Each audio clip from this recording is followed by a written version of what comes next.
Hello friends, welcome to my YouTube channel. आस आज आम कलरा को एमती रोषे करवा टिके भी पिता जना पड़ोनी।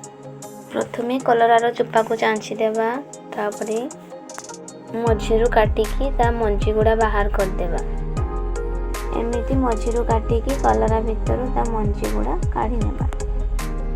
सावधान सह ताको काटिबा जेमिति कि 2 पीस न हो जाए कलरा भी। जस्ट टिके काटिकी तार मंजी गुड़ा बाहर करदेबा। एहीपरी कलरा भितर ता मंजी गुड़ा काढ़ी नेबा। तार मंजी गुड़ा काढ़ी दे सारला परे तापरे कलरा को धोई नेबा। धोई दे सारला परे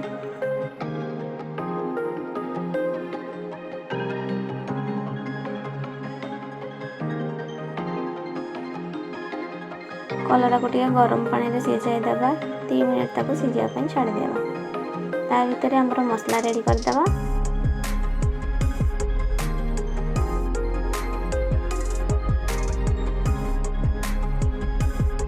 रसुण, पियाज, अदा, सोरिष सब मिसई के गोटे मसला पेस्ट बनैबा। ताको ग्राइंडिंग करनेबा। ग्राइंडिंग कर सारा परे तेरे हमर कलरा सिझी जाइछि। ताको काढी आनिबा। कड़ाई रे तेल पकई सारा परे तेल टे गरम हो जिवो। हमें जो मसला पेस्ट तैयारी करथिले सेटा को एबे देबा। तापरे हळदी गुंड, लंका गुंड, जीरा पाउडर आ जा भी तुम ऐड कर पारिबो। स्वाद अनुसार लूण देबी। तापरे मसलाटा भलो भाव रे सिझिबा को छाडी देबे।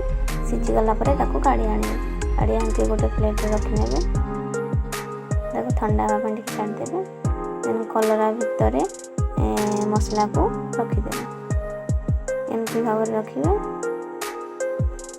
एठी को नेछि किछि कॉर्नफ्लावर आ बेसन ताको भलो भाव गुळे देकी कलरा रे एमती पुड़ेकी तेल रे छाणा जीवो। एमती कलरा भितर थिबा मसला जेमती बाहर को न बाहर सेति पे हमको कॉर्नफ्लावर बेसन यूज करबा पड़िला। देखंतु कलरा रेसिपी हमर एबे रेडी हो जाइछि। देखो केमती देखा जाउछि केते सुंदर। आपण माने भी थरे एई कलरा रेसिपी को ट्राई करंतु। केमिति लागिला कमेंट करके निश्चय जणाइबे। एमिति आहुरी नुआ नुआ रेसिपी जानिबा पई चैनल को सब्सक्राइब करके रखंतु। Thank you for watching.